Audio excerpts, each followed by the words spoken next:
உன் மதில்களை இரட்சிப்பென்றும் உன் வாசல்களை துதி என்றும் சொல்லுவாய். எல்லாம் சேர்ந்து வாசிக்கலாம். இனி கொடுமை உன் தேசத்திலும் அழிவும் நாசமும் உன் எல்லைகளிலும் கேட்கப்பட மாட்டாது. உன் மதில்களை ரட்சிப்பு என்றும் உன் வாசல்களை துதி என்றும் சொல்லுவாய். அல்லேலூயா. நிறைய நேரங்களில் நமக்கு ஒரு எதிர்மறையான எண்ணம் இருக்குது. அதாவது தொடர்ந்து நடந்த நிகழ்வுகள் நம்முடைய வாழ்க்கையில் ஒரு விதமான பயத்தை கொடுத்து எப்பொழுதும் தீமையை எதிர்பார்க்கிற அளவுக்கு நம்முடைய மனப்பான்மை மாறிவிட்டது. வியாதி வந்துருமோ, சண்டை வந்துருமோ, பணம் நஷ்டமாயிருமோ, என் பிள்ளைக்கு கல்யாணம் நடக்குமா, வேலை போயிருமோ அப்படின்னு அதாவது நன்மைகளை எதிர்பார்க்கிற எண்ணங்கள் மாறி தீமைகளையும் எதிர்மறை எண்ணங்களுக்குள்ளே நாம் சில நேரங்களில் தள்ளப்பட்டு விடுகிறோம். அடுத்து என்னது அப்படிங்கிறது போல பயத்துக்குள்ளே தள்ளுகிறோம். அந்த பயத்துக்கு தான் இன்றைக்கு ஆண்டவர் பதிலாக இந்த வார்த்தையை சொல்லுகிறார். வாசிக்கலாம். இனி கொடுமை உன் தேசத்திலும் அழிவும் நாசமும் உன் எல்லைகளிலே கேட்கப்படும். ஒரு அல்லேலூயா சொல்லுமா? ஆமென். ஏன்? உன் மதில்கள் ரட்சிப்பு என்றும் உன் வாசல்கள் துதி என்றும் சொல்லுவாய். அல்லேலூயா. இந்த வார்த்தையை சிலருக்கு ஆண்டவர் தீர்க்க தரிசனமாக சொல்றாரு. சில நேரங்களில் உங்கள் வாழ்க்கையில் தொடர்ந்து தாக்குதல்கள், தொடர்ந்து நடந்த காரியங்கள் உங்களுக்குள்ளே ஒரு பயத்தையும் ஒரு எதிர்மறையான எண்ணத்தை கொடுத்திருக்குமானால் உங்களுக்கு நேராக தேவனுடைய வார்த்தை நேரடியாக வருகிறது. இனி கொடுமை உன் தேசத்திலும் அழிவும் நாசமும் எல்லைகளில் கேட்கப்பட மாட்டாது. இதுவரைக்கும் நடந்தது உங்கள் வாழ்க்கையில் பயத்தையும் குற்ற உணர்வையும் கொடுத்திருந்தால், இனி அப்படின்னா இதுக்கு முன்னாடி சில காரியம் நடந்திருக்குது. இனி சொல்லுங்க, இதுக்கு முன்னாடி சில காரியம் நடந்திருக்குது. இனி முன்னாடி சண்டை நடந்திருக்குது, வியாதி வந்திருக்குது, போராட்டம் வந்திருக்குது. அப்படியே அந்த உளைச்சல், மன உளைச்சலுக்குள்ள போயிட்டோம். அடுத்தது என்னவோ நம்ம எதிர்பார்த்து கொண்டு போய் கர்த்தர் சொல்றாரு, இனி கொடுமை வராது, அழிவு வராது. ஸோ இந்த வார்த்தை நம்முடைய வாழ்க்கையில் நிஜமாக வேண்டுமானால் கீழே உள்ள வார்த்தை சொல்லுது, உன் மதில்கள் என்னவா இருக்கணும்? ரட்சிப்பு என்றும் உன் வாசல்கள் துதி என்றும் சொல்ல வேண்டும். ஸோ இங்கே ஒரு ஆக்டிவேஷன் இருக்குது, இங்கே நம்முடைய பார்ட் ஒன்று இருக்குது. ஸோ இன்னைக்கு நான் என்ன சொல்ல விரும்புகிறேன்னா, தேவன் நமக்கு ஒரு டைட்டில் டீடை கொடுத்துக்கிறாரு, ஒரு உரிமை பத்திரத்தை கொடுத்துக்கிறாரு, ஒரு உயில் கொடுத்துக்கிறாரு, ஒரு பிறப்புரிமை உங்களுக்குன்னு அத்தாட்சியாக சில காரியத்தை கொடுத்துக்கிறாரு. அதை நீங்கள் கோழைத்தனமாக விட்டு கொடுக்க கூடாது. இந்த வேத புத்தகம் தேவன் எழுதி கொடுத்த ஒரு பத்திரம். ஆமென் சொல்லுங்க. இதை நீங்க எடுத்து நீங்கள் உங்கள் உரிமையை கோரி பெற்றுக்கொள்ள வேண்டும். எப்படி சொல்றேன் பாருங்க. ஒரு குறிப்பிட்ட ஒரு குடும்பத்தில் அவங்களுக்கு பரம்பரையாய் நிறைய நிலங்கள் இருந்தது. தாய் தகப்பன் வைத்திருந்தாங்க. பிள்ளைகளுக்கு அதை எழுதி வச்சுட்டாங்க. பிள்ளைங்க, தாய் தகப்பன் இறந்துட்டாங்க. பிள்ளைங்க அயல் நாடுக்கு போயிட்டாங்க, வெளிநாட்டில் இருக்கிறாங்க, வெளி ஊரில் இருக்கிறாங்க. பல வருடங்கள் சொந்த ஊருக்கு வரல. ஆனால் இந்த ஊரில் வழிப்போக்கராய் வந்த நாடோடிகள் கூடாரம் போட்டு இவங்களுடைய வயல் நிலத்தில் உட்கார்ந்து பல நாட்கள் குடியிருந்தாங்க. இது யாருமே கேட்க வரலன்னொடனே கூடாரத்தை வந்து ஆஸ்பெட்டாஸ் ஷீட்டாக போட்டாங்க. இவங்க ஒரு வேலியை போட்டாங்க, அப்புறம் ஒரு பில்டிங்கை கட்டினாங்க. சில வருடங்களுக்கு பிறகு தங்களுடைய தாய் தகப்பனுடைய சொத்துக்களை பார்க்கும்படியாக இந்த பிள்ளைகள் அவங்களுடைய அயல் நாட்டிலேருந்து, அடுத்த ஊர்லேருந்து தங்களுடைய சொந்த வீட்டுக்கு வந்து பார்த்த பொழுது தங்களுடைய இடத்தில் வேறு ஒருவர் அபகரித்து ஆக்கிரமித்திருப்பதை பார்க்குறாங்க. நல்ல கவனிங்க, இந்த வார்த்தையை புரிஞ்சால் தான் நீங்கள் செய்திக்குள்ளே கரெக்டாக புரிய முடியும். இப்போ வந்த உடனே இவங்க வந்து சொல்கிறாங்க, இது எங்களுடைய இடம், நீங்கள் யார் என்னன்னு கேட்குறாங்க. அவங்க சொல்லுவாங்க, அவங்க இவங்களை கேட்குறாங்க, நீங்கள் யார், இத்தனை வருஷம் வராமல் இப்போ வந்து எங்களை வந்து கேட்குறீங்க அப்படின்னு கேட்குறாங்க. ஸோ இவங்க வந்து நாகரிகமாக பேசும்பொழுது, நாணயமாக பேசும்பொழுது எந்த சரியான பதில் இல்லை. உடனடியாக இவர்கள் என்ன பண்ணுறாங்க, காவல்துறைக்கு போகிறாங்க.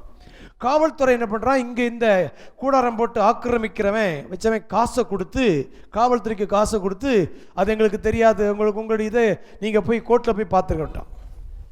இப்போ இவர்கள் தங்களுடைய நிலத்திற்கான அந்த உயில், அந்த தாய் பத்திரம், அந்த சொத்து உரிமை பத்திரத்தை எடுத்துக்கொண்டு போய் கோர்ட்டில் போய் அவங்க கேஸ் போடும் பொழுது கோர்ட் அவங்களுக்கு வழிகாட்டுது. காவல்துறையோட வந்து அதிகாரத்தோட வந்து ஜேசிபியோட வந்து இந்த ஆக்கிரமித்திருக்கிறவர்களை அடித்து உதைத்து துரத்தி இவர்களுக்கு மீட்டு கொடுக்குறாங்க. இப்போ நல்லா சொல்கிறேன், என்ன சொல்லுங்க, தேவன் சிலுவையில் உங்களுக்காக எல்லாவற்றையும் சம்பாதித்து கொடுத்துக்கிறார். ஆமென் சொல்லுங்க. உங்களுக்கான நன்மைகள், தெய்வீக சுகம், சமாதானம், செழிப்பு எல்லாத்தையும் வைத்திருக்கிறார். இதையெல்லாம் ஆண்டு பத்திரம் போட்டு கொடுத்துருக்கிறார். ஆனால் உங்களுக்கு இதெல்லாம் சொந்தமானது என்று நீங்கள் அறியாமல் இருக்கும் பொழுது அத்துமீறி உங்களுடைய சரீரத்தில் வியாதிகளையும் குடும்பத்தில் தரித்திரத்தையும் சண்டைகளை கொண்டு வந்து இன்றைக்கு ஆக்கிரமித்து வைத்திருக்கிறான். இப்போ நீங்கள் நாகரிகமாக பேசுனா அங்கே ஒன்றும் நடக்க மாட்டேங்குது. பைபிள் போட்டுக்குது, பலவந்தம் பண்ணுகிறவர்கள் பரலோக ராஜ்யத்தை பிடித்து கொள்வாங்க. வயலண்ட் அப்படின்னு ஒரு வார்த்தை யூஸ் பண்ணப்பட்டிருக்குது. அதாவது தேவன் நமக்கு உரிமை கொடுத்திருக்கிறார். அந்த உரிமையை மீட்டெடுப்பதற்கு அதிகாரத்தையும் வல்லமையும் கொடுத்திருக்கிறார். ஆமென் சொல்லுங்க. பெரோஷியா எக்ஸூசியா அப்படிங்கிறாங்க. அப்படின்னா அத்துமீறி உள்ளே வந்திருக்கிறவர்களே அடித்து துரத்துகிற அபிஷேகத்தை ஆண்டது டுனாமிஸ். பரிசுத்தனுடைய வல்லமைங்கிறது ஒரு டுனாமிஸ் மாதிரி. உங்களுக்கு உரிமையாக இருக்க வேண்டிய ஒன்று இன்னொருத்தர் கையிலே பிடிபட்டிருக்கும் பொழுது, ஆக்கிரமிக்கப்பட்டிருக்கும் பொழுது, அங்கு நீங்கள் தேவனுடைய வல்லமையை பயன்படுத்த வேண்டும். அல்லேலூயா. அதுக்கு தான் ஆண்டவர் லூக்கா 10ஆம் அதிகாரம் 19ஆம் வசனம் படித்து பாருங்க. ஆண்டவர் உங்களுக்கு என்ன கொடுத்துக்கிறார் பாருங்க. இதோ சர்ப்பங்களையும் தேள்களையும் சத்துருவினுடைய சகல வல்லமையை மேற்கொள்ளவும் உங்களுக்கு அதிகாரம் கொடுக்கிறேன், ஒன்றும் உங்களை சேதப்படுத்த மாட்டாது. சூப்பர். ஆண்டவர் முதல்ல உங்களுக்கு தந்திருக்க அதிகாரம், முதல்ல உரிமை பத்திரம் தெரிஞ்சிருக்கணும். உங்களுக்கு என்னெல்லாம் இருக்குது. இயேசு கிறிஸ்துவினுடைய சிலுவை மரணத்தில் ஆண்டவர் கொடுத்திருக்கிற எல்லா ஆசீர்வாதங்களும் இயேசு கிறிஸ்துவை விசுவாசிக்கிற எனக்கு வந்திருக்கிறது. அது முதலாவது நீங்கள் அறிந்திருக்கணும். அது எழுதப்பட்ட இந்த தேவனுடைய வார்த்தையின் மேல், உங்களுடைய வார்த்தை மேல் விசுவாசம் இருக்க வேண்டும். அதை உங்களுக்கு சொந்தமாக்கி கொள்ள வேண்டும். இந்த பைபிள் என்னை பற்றி எழுதியிருக்கிறது. இங்கு சொல்லப்பட்ட ஆசீர்வாதம் என்னுடையது, இது எனக்கானது என்பதை நீங்கள் முதலாவது அறிய வேண்டும். அடுத்தது, நீங்கள் அதை சுதந்திரிப்பதற்கு உங்கள் அதிகாரத்தை பயன்படுத்த வேண்டும். ஆமென் சொல்லுங்க. அல்லேலூயா. அங்க போட்டிருக்குது, இதோ சர்ப்பங்களையும் தேள்களையும் மிதிக்கவும் சத்துருவின் சகல வல்லமை மேற்கொள்ள நான் என்ன கொடுக்குறேன்? அதிகாரம்.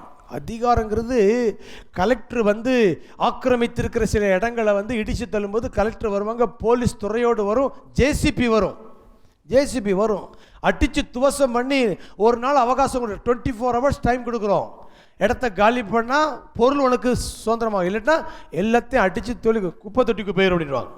அதே போல தேவன் நமக்கு வெறும் பத்திரத்தை மட்டும் கொடுக்கல, நமக்கு பின்னால பரிசுத்த ஆவியானவர் டுனாமிஸ் வல்லமை, தேவ தூதர்கள் சேனை இருக்குது. நாம் போய் நமக்குரியதை மீட்டு எடுக்க முடியும். Encroachment has to be cast out.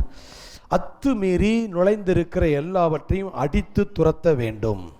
உங்களுக்குரியதை நீங்கள் விட்டு கொடுக்க கூடாது. உங்களுக்குரியதை முதலாவது உங்களுக்குரியதை குறித்து அறிவிருக்க வேண்டும். அதை குறித்து நீங்கள் விட்டு கொடுக்க கூடாது. இன்னைக்கு நிறைய பேருடைய வாழ்க்கையில் ஏன் முதலாவது அறிவில்லை, இக்னரன்ஸ். ரெண்டாவது, பரவாயில்ல, இந்த ஏரிக்கரை எப்படி ஆக்கிரமிக்கப்பட்டு தெரியுமா? இந்த ஏரிக்கரை அரசு புறம்போக்கு இடம். இது முதல்ல இங்கே கொட்டகை போட்டிருந்தாங்க. இங்கே உள்ளவர்களெல்லாம் தெரியும் நினைக்கிறேன், இங்கே உள்ள ஆட்கள்லாம் அவங்களே பங்கு பிரித்து ஆட்களுக்கு குறைஞ்ச விலைக்கு விற்றுட்டாங்க. அந்த பக்கம் உள்ளவங்கெல்லாம் இந்த பக்கத்தை இடம் வாங்கி வீடு கட்டிக்கிட்டாங்க. முதல்ல ஓலை குடிசை தான் இருக்கும். ஏன்னா இது அரசாங்க இடம், இங்கே ஆக்கிரமிக்கக்கூடாதுன்னு தெரியும். ஆனால் ஓலை குடிசை போட்டுக்கும் போதே அரசாங்கம் கேட்காதனால அந்த நாட்கள்லாம் அடிக்கடி தீப்பிடிக்கும். ஓலை குடிசை நிறைய இந்த ஏரிக்கரை அடிக்கடி ஃபயர் இன்ஜின் வரும். அதுக்கப்புறம் கொஞ்ச நாள் கழித்து பார்த்தா ஆஸ்பெட்டா ஷீட் போட்டாங்க. அப்புறம் இப்போ பார்த்தா 1+2 என்ன பண்ணிச்சு, பக்காவாக பில்டிங். இப்போ அரசாங்கமே நினைச்சா கூட என்ன செய்ய முடியல, இதை எடுக்க முடியல. காரணம் என்னன்னா 2. ஒன்று இந்த மக்கள் இத்தனை ஆயிரம் மக்கள் இருக்கிறனால இவங்களை நம்ம வெளியே ஏற்றினா இவங்களுக்கு மாற்று இடம் கொடுக்கணும். ஒன்று. அடுத்தது, இவங்க போராட்டம் பண்ணி கிருஷ்ணாயில் ஊற்றி கொளுத்திக்கிட்டு பிரச்சனை பண்ணால் சட்ட ஒழுங்கு பிரச்சனையாகும் சொல்லிட்டு அவங்க துரத்த முடியல. அடுத்தது முக்கியமான காரணம் என்னன்னா ஓட்டு இருக்குது. என்ன இருக்குது? ஓட்டு இருக்குது. அதனால அரசியல்வாதி என்ன பண்ணாங்க, டிஎம்கே ஏடிஎம்கே அந்த இடத்தை தக்க வச்சு இப்போ என்ன பண்ணி, ஆக்சுவலாக இந்த இடம் நல்லா சொல்கிறாங்களுங்க, இந்த இடம் எதுக்காக ஒதுக்கப்பட்ட இடம் தெரியுமா? MLA hostel. இந்த பைபாஸ் இப்படி போகுது, இந்த இடம் முழுவதும் பெரிய ஒரு காலனியை கட்டி எம்எல்ஏக்கள் குடியிருப்புகளை இங்கே உண்டாக்கணுங்கிறது தான் அது. இங்கே இது ஒரு மெட்ரோ ட்ரெயின் ட்ராக் இங்கே போட்டாங்க வந்தது, அதுவும் உள்ள விடலை.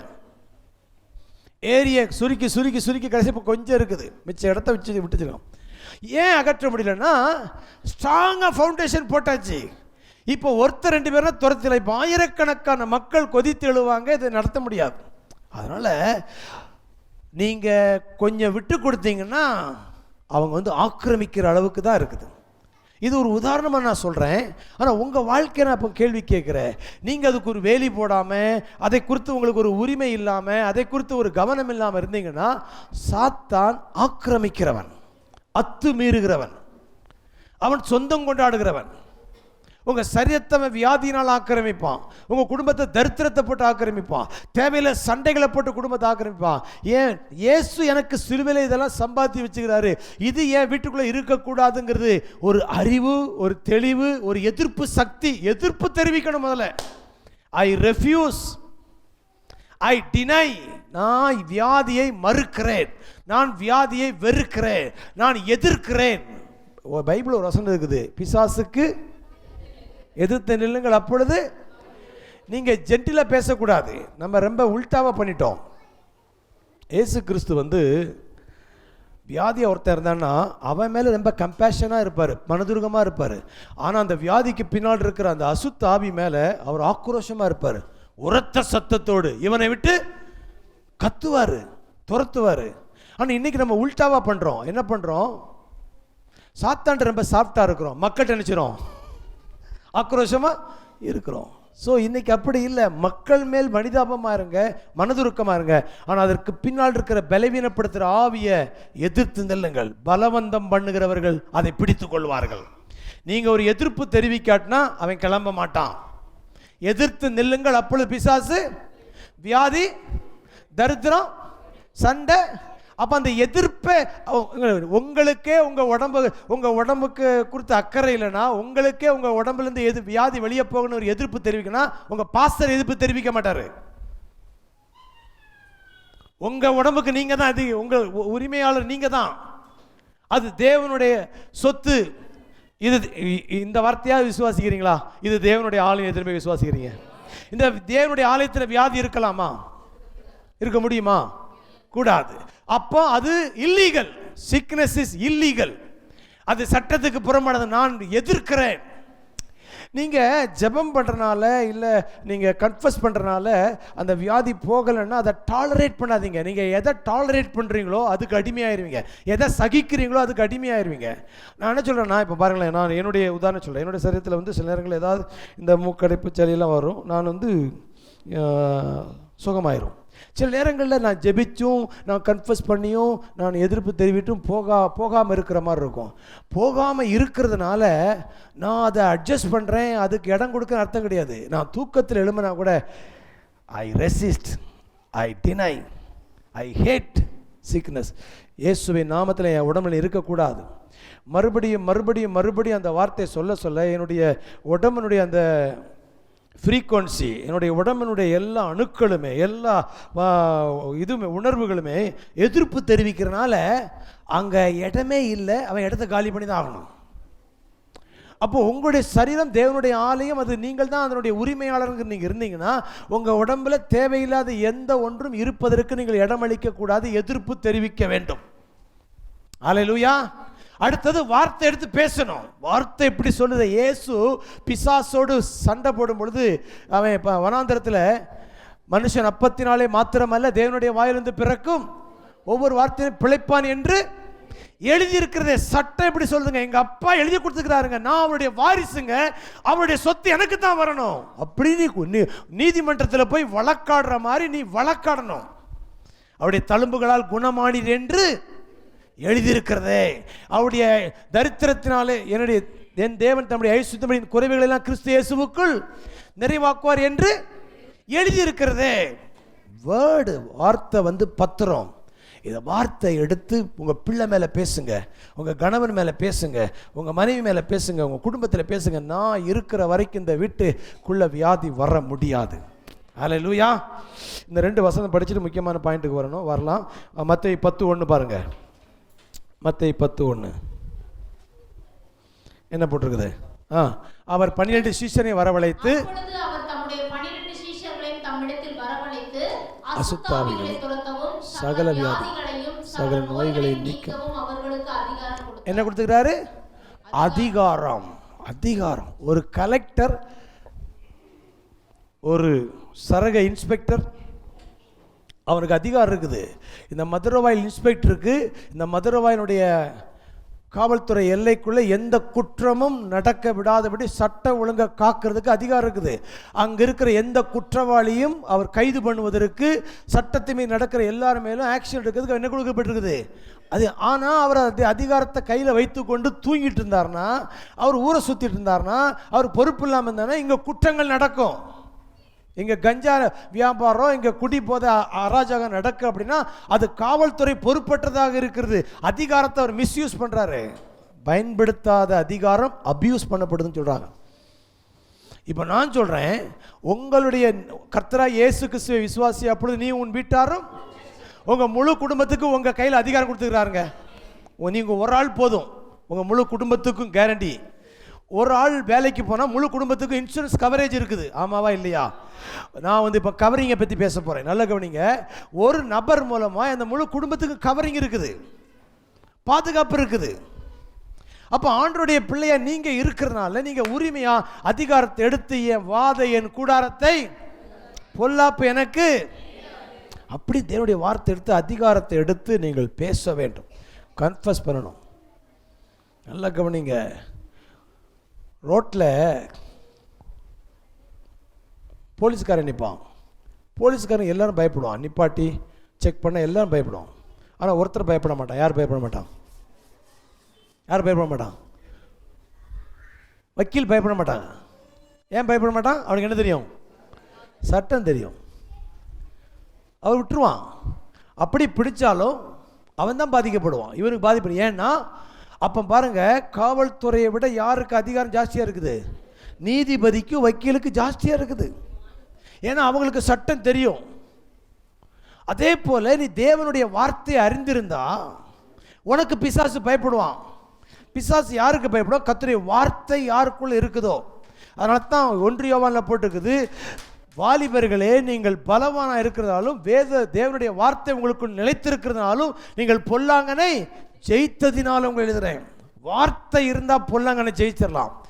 சட்டம் கையில் இருக்குது.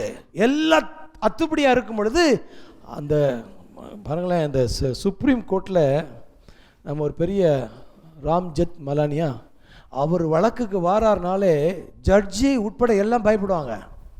ஏன்னா ஜட்ஜிக்கு தெரியாத இதெல்லாம் யாருக்கு தெரியும்? இவருக்கு தெரியும். அவர் வழக்காட வாராரு, அவர் யாருக்கு வந்தாலும் அவர் வாராருனாலே அங்கே பயப்படுவாங்க. ஏன்னா அவர் கையில் அத்துப்படி சட்டம். அதே போல வேதம் உங்கள் கையில் அத்துப்படியாக இருந்தால் நரகம் நடுங்கும். கையை தட்டு அல்லேலூயா. சாத்தான் நடுங்குவான். ஆமென். அதிகாரம் கொடுத்துக்கிறா. உங்கள் மேல் இருக்கிற அனாயிண்டிங்கை குறைச்சி மதிப்பு போடாதீங்க. உங்கள் மேல் இருக்கிற அபிஷேகத்தை நீங்கள் தரக்குறைவாக நினைக்காதீங்க. அபிஷேகம் நல்ல கவனிங்க. சங்கீதம் 2ஆம் அதிகாரம் 7-8 நீங்கள் படிச்சிங்கன்னா, என் ஊழியக்காரனை அபிஷேகம் பண்ணியிருக்கிறேன் அப்படி சொல்லிட்டு அடுத்த வசனம் வருது பாருங்க. 2ஆம் அதிகாரம் 7-8 படிங்க. தீர்மானத்தின் விவரம் சொல்லுவேன். கர்த்தர் என்னை நோக்கி, நீர் என்னுடைய குமாரன், இன்று நான் உம்மை ஜனிப்பித்தேன். அதுக்கு மேலோட வசனம் 6ஆம் வசனம். நான் என்னுடைய பரிசுத்த பர்வதமாகிய சீயோனில் என்னுடைய ராஜாவை அபிஷேகம் பண்ணி வைத்தேன் என்றார். உங்களை பத்தி தான் சொல்றாரு. நான் ராஜாவா, தேவன் நம்மள ராஜாவா ஆசாரியனா அபிஷேகம் பண்ணி வச்சுக்கிறாரு. அடுத்த வார்த்தை என் குமாரன் சொல்றாரு. நீங்க தேவனுடைய பிள்ளை, தேவன் உங்களுக்கு தகப்பனா இருக்கிறார். அப்படி இருக்கும் பொழுது 8ஆம் வசனம், என்னை கேளு அப்பொழுது ஜாதிகளை உமக்கு சுதந்திரமாகவும் பூமியின் எல்லைகளை உமக்கு சொந்தமாகவும் கொடுப்பேன். தேவன் சொல்றாரு, நீ கேளு, நான் பூமியின் எல்லைகளை உனக்கு சொந்தமாக தருவேன். இதெல்லாம் உன்னுடையது. தேவனுடைய பிள்ளையாக வரும்பொழுது, அவருடைய வாரிசாக வரும்பொழுது, அவருடைய சொத்துக்கெல்லாம் நீயும் வாரிசாக வந்துடுற, அதெல்லாம் உன்னுடையதாக இருக்குது, நீ கிளைம் பண்ணுங்கிறாரு. போன வாரம் சொன்னேன், தகப்பனுடைய சொத்து திருநெல்வேலியில் ஒருத்தர் வந்துட்டு இங்கே 1 கோடி ரூபா கடனில் மாட்டிக்கிட்டாரு. கடைசியுடைய தகப்பனுடைய சொத்து ஒரு இடம் 1.5 கோடி. அவன் ரியல் எஸ்டேட்காரன் வாரிசு கண்டுபிடிச்சி ஃபோன் பண்ணுறான், ஐயா ஒரு கையெழுத்து மட்டும் போடுங்க உங்களுக்கு 1.5 கோடி. இவர் இங்கே 1 கோடி கடனில் இருக்கிறாரு. ஸோ உங்களுக்கான சொத்து, உங்களுக்கான உரிமை என்ன இருக்குன்னு நீங்கள் தெரிஞ்சிங்கன்னா நீங்கள் தரித்திரத்திலும் வியாதியிலும் சண்டை இருக்கிற அவசியம் இல்லை. நீங்கள் உரிமையாக அதை எடுத்துக்கொள்ள முடியும். அல்லேலூயா. என்னை கேளுங்கிறார். ஆண்டவருடைய உறவில் வந்து நீங்கள் உரிமையோடு அல்ல, நீங்கள் அடிமையாக பிச்சைக்கார மனப்பான் வரக்கூடாது. நீங்கள் குமாரனாக வர வேண்டும். ஆமே சொல்லுங்க. குமாரனாக நீங்கள் வரும் பொழுது குமாரனுக்குரிய எல்லா சுதந்திரமும் உங்களுக்கு உண்டு. ஓகே, இப்போ அந்த ஏசாயால வாசித்த வசனப்படி இனி கொடுமை உன் தேசத்திலே வராது, அழிவு நாசனம் உள்ள என்டர் பண்ணாது. அப்படின்னா தேவன் உங்களை எங்கே வைத்திருக்கிறார்? சங்கீதம் 91 எடுங்க. எல்லாருமே இந்த வசனத்தை ஃபுல்லாக படிக்க போகிறோம் சத்தமாக. அதற்கு பிறகு நான் வார்த்தைக்குள்ளே போக போகிறேன். ஒரு 5 நிமிடத்தில் முடிக்க போகிறேன். வாசிக்கலாம் சேர்ந்து. உன்னதமானவரின் மறைவில் இருக்கிறவர் சர்வ வல்லவரின் நிழலில் தங்குவார். நான் கர்த்தரை நோக்கி, நீர் என் அடைக்கலம், என் கோட்டை, என் தேவன், நான் நம்பியிருக்கிறவர் என்று சொல்லுவேன். அவர் உன்னை வேடனுடைய கண்ணிக்கும் கொள்ளை நோய்க்கு தப்புவிப்பார். அவர் தமது சிறகுகளாலே உன்னை மூடுவார். அவர் சட்டைகளின் கீழ் அடைக்கலம் போடுவார். அவருடைய சத்தியம் உனக்கு பரிசெய்யும் கேடகமாகும். இரவில் உண்டாகும் பயங்கரத்துக்கும் பகலில் பறக்கும் அம்புக்கும் இருளில் நடமாடும் கொள்ளை நோய்க்கும் மத்தியானத்தில் பாழாக்கும் சங்காரத்துக்கும் பயப்படாதிருப்பார். உன் பக்கத்தில் 1000 பேரும் உன் வலதுபுறத்தில் 10,000 பேர் விழுந்தாலும் அது உன்னை அணுகாது. கண்களால் மாத்திரம் நீ அதை பார்த்து துன்மார்க்கருக்கு வரும் பலனை காண்பாய். எனக்கு அடைக்கலமாக இருக்கிற உன்னதமான கர்த்தரை உனக்கு தாபரமாக கொண்டான். ஆகையால் பொல்லாப்பு உனக்கு நேரிடாது, வாதை உன் கூடாரத்தை அணுகாது. உன் வழிகளில் எல்லாம் உன்னை காக்கும்படி உனக்காக தம்முடைய தூதர்களுக்கு கட்டளையிடுவார். உன் பாதம் கல்லில் இடாதபடி அவர்கள் உன்னை தங்கள் கைகளில் ஏந்தி கொண்டு போவார்கள். சிங்கத்தின் மேலும் விரியன் பாம்பின் மேலும் நீ நடந்து பாலசிங்க வலு சர்ப்பத்தை மிதித்து போடுவாய். அவன் என்னிடத்தில் வாஞ்சியா இருக்கிறபடியால் அவனை விடுவிப்பேன். அவன் என் நாமத்தை அறிந்திருக்கிறபடியால் அவனை உயர்ந்த அடைக்கலத்தில் வைப்பேன். அவன் என்னைக்கு கூப்பிடுவான், நான் அவனுக்கு மறு உத்தரவு அளிச்சுவேன். ஆபத்தில் நானே அவனோடு இருந்து அவனை தப்புவித்து அவனை கனப்படுத்தும். நீடித்த நாட்களாய் அவனை திருப்தியாக்கி என் ரட்சிப்பை. இதுதான் உங்களுடைய உரிமை பத்திரம். ஆமே சொல்லுங்க. அல்லேலூயா. இந்த மாதத்தில் டெய்லி இந்த 91ஆம் சங்கீதத்தில் உங்கள் வீட்டில் நின்று நல்ல சத்தமாக வாசிங்க. தனிப்பட்ட விதத்தில் வாசிங்க. 31 நாள் வாசிங்க, 30 நாள் வாசிங்க. உங்களை தேவன் எந்த பொல்லாங்கும் அணுகாதபடி பாதுகாப்பார். அல்லேலூயா. உங்கள் பத்திரம், உங்களுடைய உரிமையை எடுத்து நீங்கள் பேசுங்க. ஆவிக்குரிய மண்டலத்தில் அந்த வார்த்தை வல்லமையான தாக்கத்தை ஏற்படுத்தும். முதல்ல சொல்லுங்க, நான் உன்னதமானவரின் மறைவில் இருக்கிறவன். சொல்லுங்க, நான் உன்னதமான மறைவில், நான் சர்வ வல்லவரின் நிழலில் தங்கி இருக்கிறேன். அதுதான் என்னுடைய ஐடென்டிட்டி, அதுதான் என்னுடைய பொசிஷன், அதுதான் என்னுடைய ஸ்தானம். என்றைக்கு நீங்க இயேசுவை ஆண்டவரா ரட்சகரா ஏற்றுக்கொண்டீங்களோ அன்றைக்கு நீங்க உன்னதமானவரின் மறைவில் இருக்கிறீங்க, சர்வ வல்லவரின் தங்கி இருக்கிறீங்க. இன்னும் ஒரு வார்த்தை கூடி சொல்லட்டுமா? இயேசு கிறிஸ்துவை நீங்க என்னைக்கு ஏற்றுக்கொண்டீங்களோ அன்னைக்கே ஒரு ரெயின் கோட் மாதிரி, ஒரு ஓவர் கோட் மாதிரி அவர் இயேசுவை தரித்து கொண்டீர்கள். இயேசுவை அப்போ 24/7 ஒரு உன்னதமானுடைய கோட்டு, ஒரு மறைவா ஆண்டவர் உங்களை சூழ்ந்திருக்கிறார். அல்லேலூயா. அது வந்து ஈவில் ப்ரூஃப். எதுவும் உங்களை ஊடுருவ முடியாது. எந்த வியாதி உங்கள் சரீரத்தை ஊடுருவ முடியாதபடி ஒரு ப்ரொடெக்ஷன். முதல்ல பாருங்க, உன்னதமானவரின் மறைவில் நான் இருக்கிறேன், சர்வ வல்லவரின் நிழலில் தங்கியிருக்கிறேன். அது உங்களுடைய இடம், அதுதான் உங்களுடைய ஐடென்டிட்டி. இதை நீங்கள் புரியணும். இதில் இருந்துக்கிட்டு நல்ல கவனிங்க, இந்த உரிமை இதுதான் உங்கள் இடம், இதுதான் உங்களுடைய பத்திரம். ஆனால் அடுத்த வார்த்தை பாருங்க, நான் கர்த்தரை நோக்கி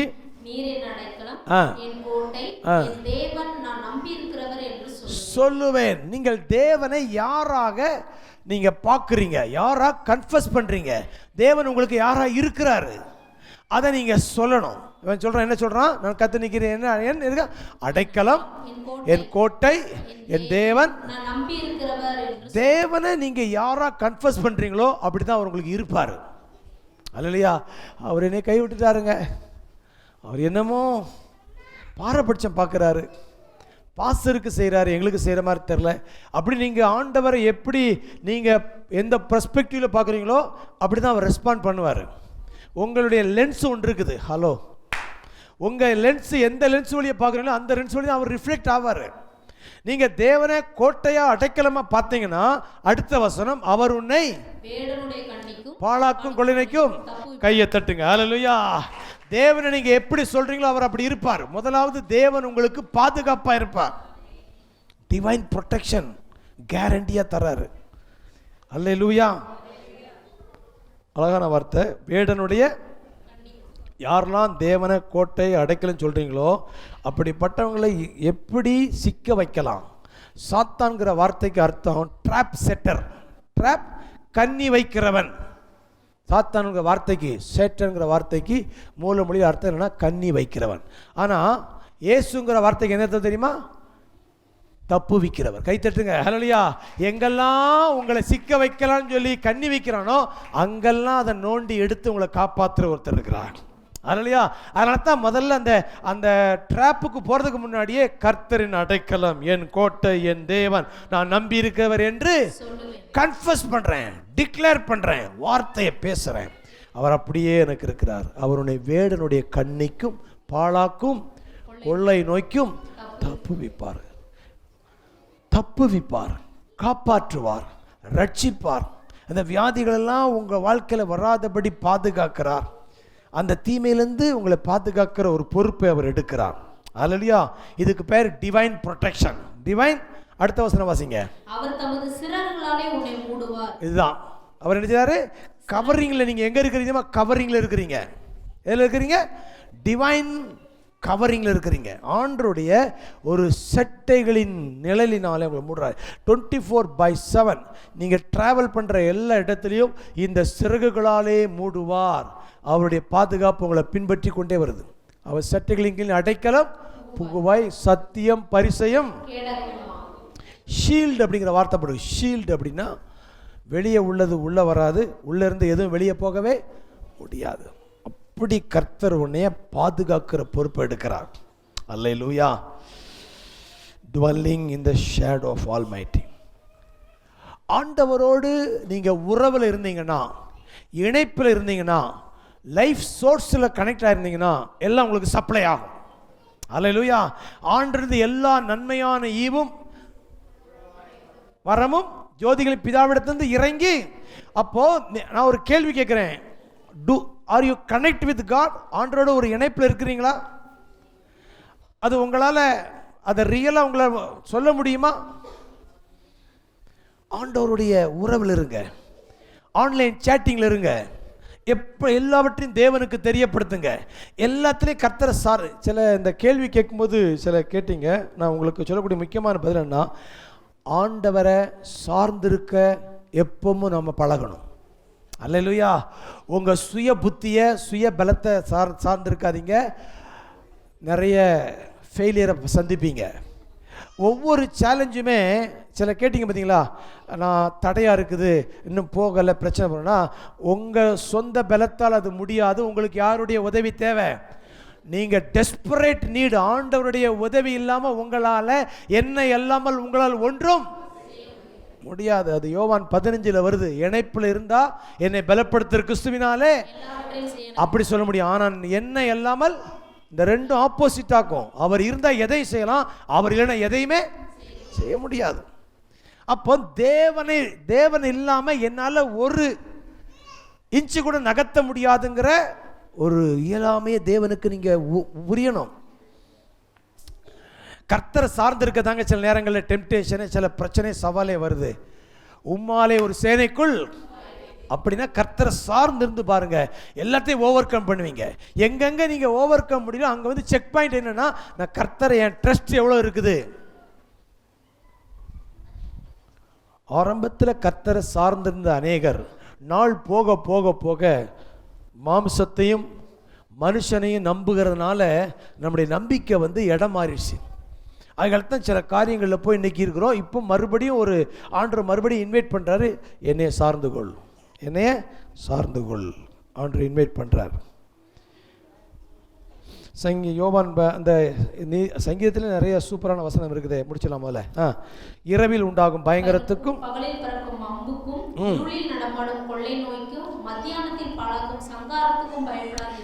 ஆண்டவருடைய உறவில் இருந்தீங்கன்னா நீங்கள் பயப்படாமல் இருக்கேன். ஏன்னா கர்த்தர் உங்களுக்கு இன்சூரன்ஸ் கொடுக்குறார். டிவைன் பாதுகாப்பு, ஹெவன்லி இன்சூரன்ஸ், செக்யூர் கொடுக்குறார். வியாதி வரும், சண்டை வரும், தரித்திரம் வரும். இந்த மனப்பான்மையை விட்டுட்டு வாதை என் கூடாரத்தை பொல்லாப்பு எனக்கு இது இந்த ஈவில் ப்ரூஃபில் இதுக்கு ஒரு இப்படி ஒரு ஜோன் இருக்குது, இப்படி ஒரு ப்ரொடெக்ஷன் இருக்குது, எதுவும் அணுகாத ஒரு பாதுகாப்பான ஒரு மறைவிடம் இருக்குது, எனக்கு ஒரு டிவைன் ஜாக்கெட் இருக்குது. நான் எனக்கு ஒரு ஸ்வெட்டர் இருக்குது. நான் வெளியே 3-6 கூறுகள்லாம் போகும்போது எடுத்து வச்சுக்குவேன். அதை எடுத்து அந்த ஏரியாக்குள்ளே போனோடனே அதை போட்டுக்குவேன். போட்டுக்கிட்டு எவ்வளோ குளிரானாலும் நான் பாட்டு ஜாலியாக இருப்பேன். ஏன் அப்படின்னா அது எப்படி இருக்கும், எப்பவுமே உள்ள கதன்னு இருக்கும். இப்போ எனக்கு ஒரு கிஃப்ட் வேறு போன வாரம் வந்தது, ஆனால் எனக்கு ரொம்ப சந்தோஷம். அந்த ஒரு ஜாக்கெட்டே எனக்கு குளிர் பிரதேசத்துக்குள்ளே போகும்பொழுது அவ்வளோ எனக்கு ஒரு கம்ஃபர்ட், ஒரு தைரியத்தை கொடுக்குன்னா, ஒரு டிவைன் ஜாக்கெட், டிவைன் ப்ரொடெக்ஷன் இருந்தால் நான் எதை குறித்து என்ன செய்ய வேண்டிய அவசியம் இல்லை, பயப்பட வேண்டிய அவசியம் கிடையாது. இரவில் உண்டாகும் பயங்கரத்துக்கும் பகலில் பறக்கும் அம்புக்கும் இருளில் நடமாடும் கொள்ளை நோய்க்கும் மத்தியானத்தில் பாழாக்க சங்காரத்துக்கு நிச்சய மாட்டேன். ஏன்னா உனக்கு தெரியும் அது என்ன செய்யாது, தொடாது.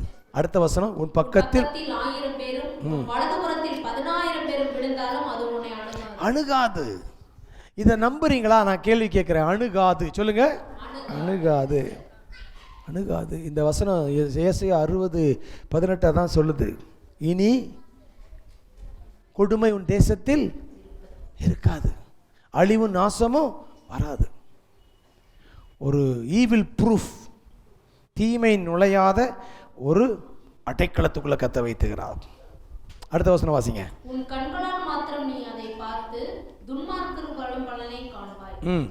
எனக்கு அடைக்கலமா இருக்கிற உன்னதமான கர்த்தரை உனக்கு தாபரமாக, ஆண்டவரை உங்களுடைய சோர்ஸா, உங்களுடைய ப்ரொடெக்ஷனா நீங்க ஹோல்ட் பண்ணுங்க, ஃபீல் பண்ணுங்க, கன்ஃபஸ் பண்ணுங்க, டிக்ளேர் பண்ணுங்க. நீங்க தான் எனக்கு அடைக்கலாம். கையை வச்சு சொல்லுங்க, ஆண்டவரை நீ தான் எனக்கு அடைக்கலாம், நீங்க தான் என்னுடைய சோர்ஸ், நீங்க தான் எனக்கு கோட்டையா இருக்கிறீங்க. நீங்க அப்படி மனதார தேவனை சொல்லும் பொழுது அவர் மனதார உங்களுக்கு அப்படி இருப்பார். நீங்க அறகுறையா சொல்றதுனால தான் அவர் அறகுறையா இருக்க வேண்டியது இருக்குது. அவரை முழுமையா வைக்கிறது உங்க பாட்டு இருக்குது. உங்களுடைய பாட்டு ரொம்ப முக்கியம். நீங்க தேவனை எப்படி உரிமை கொண்டாடுறீங்களோ அந்த உரிமையை அவர் உங்க கூட இருப்பாரு.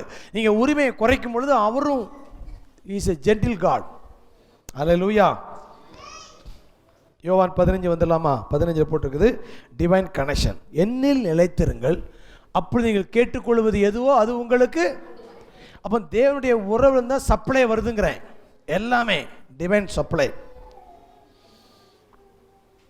இந்த டிஸ்கனெக்ஷன், என்னில் நிலைத்திராத கொடி எதுவோ வாசிங்க. யோவான் நிலைத்திராவிட்டால் வெளியே எரியுண்ட கொடியைப் போல அவன் எரியுண்டு உலர்ந்து போவான். அப்படிப்பட்டவைகளை சேர்த்து அக்கினியிலே போடுகிறார்கள், அவைகள் எரிந்து போகும். So disconnection, decay, destruction. தேவனை விட்டு நீங்கள் உறவை துண்டிக்கும் பொழுது உயிர் போயிடுது, அப்புறம் அழிவு ஆரம்பிக்குது, அப்புறம் முற்றிலுமாக சங்கரிக்கப்படுது. தேவனுடைய உறவு தான் உங்களை இந்த உலகத்தில் பாதுகாக்கிறது என்பதை நீங்கள் உறுதியாக நம்பி அவருடைய ஒவ்வொரு நாளும் அதை கன்ஃபஸ் பண்ணுங்கள், ப்ரேயர் பண்ணுங்கள். நீங்கள் டிவைன் கனெக்ஷனையும் ரிலேஷன்ஷிப்பையும் நீங்கள் ஏதோ அவசரத்துக்கு இந்த எமர்ஜென்சி மாதிரி ஆஸ்பத்திரிக்காக யூஸ் பண்ணாதீங்க. அதுதான் என்னுடைய அன்றாட வாழ்வு என்று நீங்கள் வாழ பழகணும். அல்லேலூயா. அதில் இருக்கிறது பயங்கரமான ஒரு என்ஜாய்மெண்ட்டுங்க. இப்போ சொல்கிறீங்களேன், பொல்லாப்பு நேரிடாது, தீமை அணுகாது, என்னையை பாதுகாக்கிறாரு அப்படின்னு தேவனுடைய பாதுகாப்புக்குள்ளே உள்ளுக்குள்ளே உட்காந்துட்டு பயந்துட்டே இருக்கிற வாழ்க்கை வாழ்கிறதுக்காக தேவன் நமக்கு பாதுகாப்பு தரல. அவருடைய சமூகத்திலே பரிபூர்ண ஆனந்தமும் நித்திய பேரின்பமும். வாசிங்க சங்கீதம் 16 கடைசி வசனம். 16 கடைசி வசனம். ஜீவ மார்க்கத்தை எனக்கு தெரியப்படுத்து.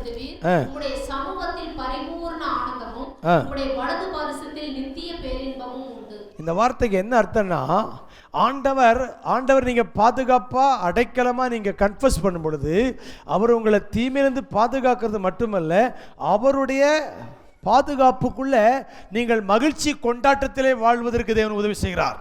இப்போ தான் அந்த வசனம் ஏசாயா 60:18, உன் மதில்களை ரட்சிப்பு என்றும் உன் வாசல்களை துதி என்றும். அப்போ ரட்சிப்பு உனக்கு மதிலா இருக்கும் பொழுது உள்ள கொண்டாட்டம், துதி தான் உன் வாயில இருக்கும். அல்லேலூயா. ஆண்டவர் நீங்க ரட்சகரா ஏற்றுக்கொள்ளும் பொழுது உங்க நாவல தேவனை கர்த்தருக்குள் மகிழ்ச்சியா இருப்பதே உங்களுக்கு பலன். என்ன சொல்லட்டுமா, எதிர்ப்பு சக்தியை கொடுப்பதே தேவனோடு இருக்கிற உறவின் மகிழ்ச்சி தான்.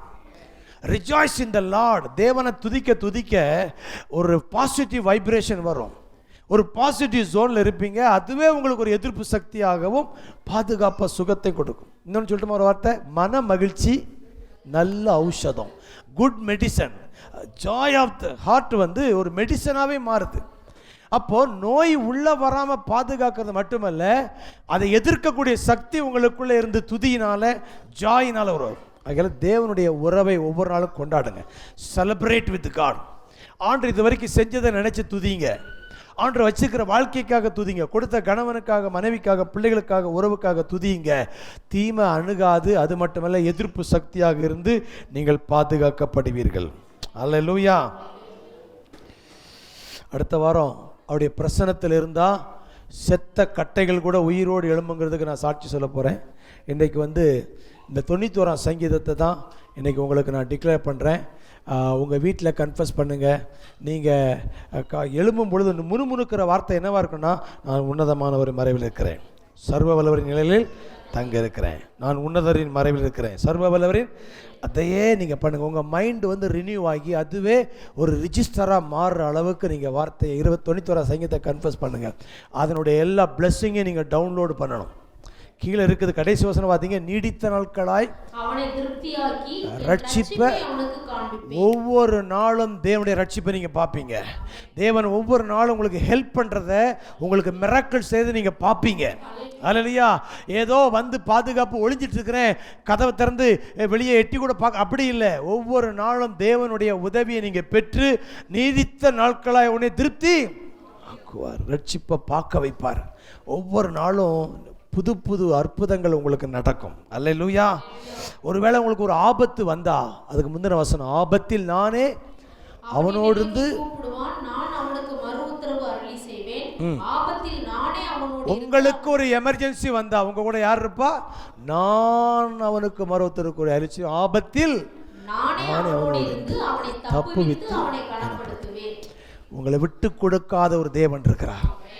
உங்களை காப்பாற்றுற ஒருத்தர் இருக்கிறார், கனப்படுத்துகிற ஒருத்தர் இருக்கிறார். ஆண்டவரோட உறவில் இருங்க. ஒரு உறவுனா சொல்கிறீங்களுங்க, சபையில் சாமியார் மாதிரி முட்டி போட்டு ஜோம் பண்ணி கண்ண முடியாத சொல்லவே இல்லை. தேவனோடு பேசிக்கிட்டே இருங்க. சமையல் பண்ணாலும், பைக்கில் போனாலும், வேலையில் இருந்தாலும் உறவாங்க. ஒரு நேரம் நல்ல நேரம் கிடைச்சா பைபிள் எடுத்து பாட்டு பாடி ஜெபிக்கிற நேரம் தான் செய்யுங்க. ஆனால் ஜெபங்கிறது, நான் சொல்கிறது உறவு. சொல்லுங்கள், ஜெபங்கிறது என்னது? ஆண்டவரோடு நீங்கள் பேசுங்க, அவர் உங்களோடு பேசுவார். அவருடைய குரலை கேட்கணும். அவர் குரல் எப்படி இருக்கும் பாஸ்டர்? உங்கள் குரல் மாதிரியா இருக்கும். கைத்தட்டு. அவர் குரல் எப்படி இருக்கும்? அவர் குரல் எப்படி கேட்கும்? உங்கள் குரல் மாதிரியே கேட்கும். நீங்கள் அந்த என்ஜாய்மெண்ட்டுக்கு வந்துட்டிங்கன்னா ஆண்டவருடைய உறவு மகிழ்ச்சியாக இருக்கும். ஒரு விரக்தியான கிறிஸ்தவ வாழ்க்கை வாழ்றதுக்கு அழைக்கலை, ஒவ்வொரு நாளும் கொண்டாடுகிற வாழ்க்கையை கர்த்தர் அழைத்திருக்கிறார். கண்களை மூடி ஹல்லேலூயா இந்த பாடலை பாட போகிறோம்.